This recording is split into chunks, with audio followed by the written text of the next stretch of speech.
certainly inevitability in that situation. Well, Carlsson, you see here, trying to hit the half volley from outside the service line. If you're going to get into the net, get into the net. Don't hang in no man's land. Or no woman's man, should I say. No woman's man? No woman's man or no woman's land. It's first thing in the morning. I told you, I'm no good until 4 o'clock in the afternoon. You mean you improved then? I've given myself a big write-up. Steffi Graf with 3 points to wrap up the first set.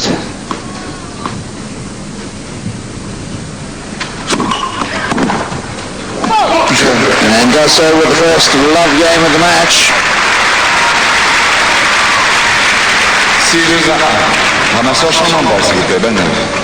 And those two really long juice games at 2-1 and 3-1 pretty decisive, because having won both of them now, Graf seems to be pulling away. Well, that's the important thing when you play these top players, is just to try and stay in touch. And Carlsson had the opportunity. Graf wasn't playing particularly well at the beginning. She was hitting the ball a lot into the net off the forehand, wasn't giving the ball much height, and Carlsson was playing very well. She was hitting the ball a lot of the times to the Graf forehand. Graf likes to just count around the backhand and start dictating the points with that forehand from there. Carlsson was stopping her from doing it. And unfortunately, if you allow someone like Graf a bit of a lead and she gets confident, she's going to make you pay. Looks as if Fabiola Zuluaga may have missed her chance. Remember, she was 5-2 up. She's had at least, that I've seen, 4 set points, but it's now 5-all against Lindsay Davenport. It's great to see someone like Graf out here with all she's achieved in the game of tennis and everything. Just to see the desire that's still there, that she wants to win. She's still competing against herself. She has nothing more to prove to anybody apart from herself, and it's great to see someone that can still love the game so much after winning as much as she has.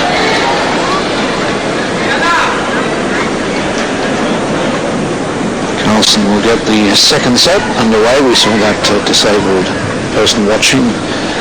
The quality of wheelchair tennis now is just incredible. I've seen some of it. The only difference in the rules is that the ball is allowed to bounce twice, but the skill of the world's top wheelchair players at a tournament to keep us going is just fantastic.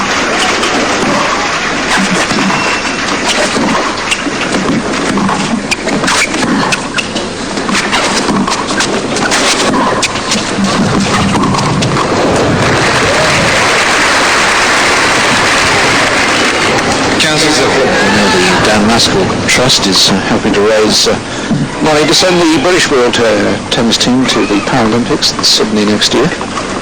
That's a great cause.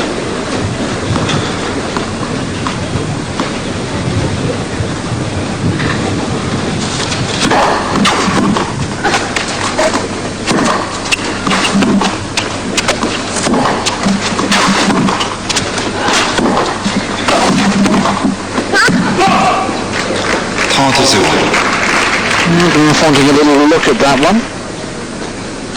I don't think she'll get much joy.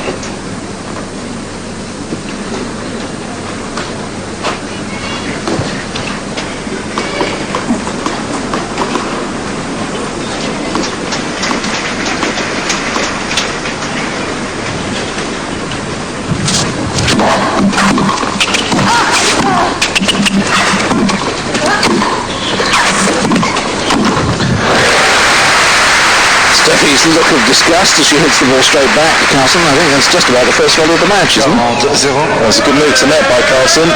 She hit the slice, waited a little bit, and then came in. Good technique on that blind volley.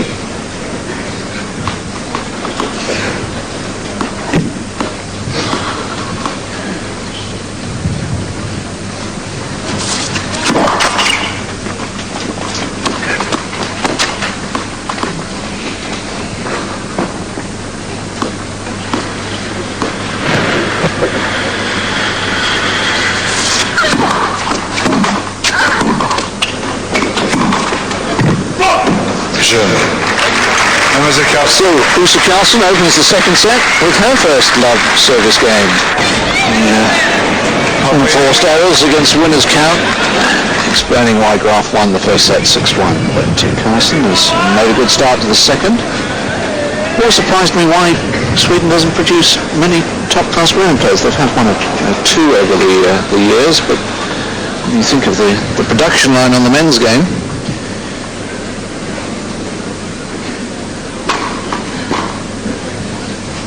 Katarina Lindqvist, I remember, was a semi-finalist at Wimbledon, good player. Had an Anne Liot, although she was better known as Bjorn Borg's first girlfriend.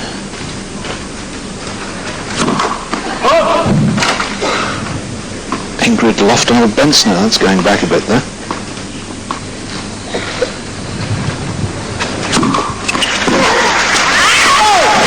Possible because they haven't had someone like a Bjorn Borg at the top of the women's game in Sweden.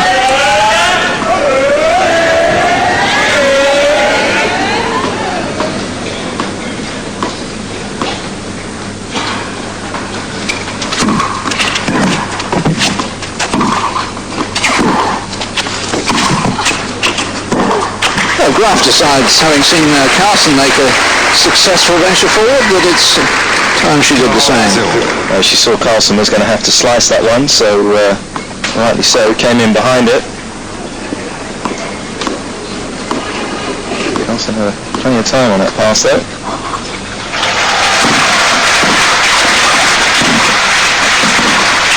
So we're going away from Steffi in a rush.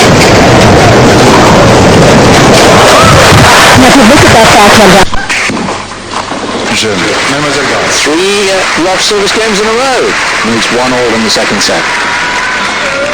Un jeu partant. If you want to know why Graf's been staying at the top of the women's game for so long, you just need to watch her footwork for a couple of games.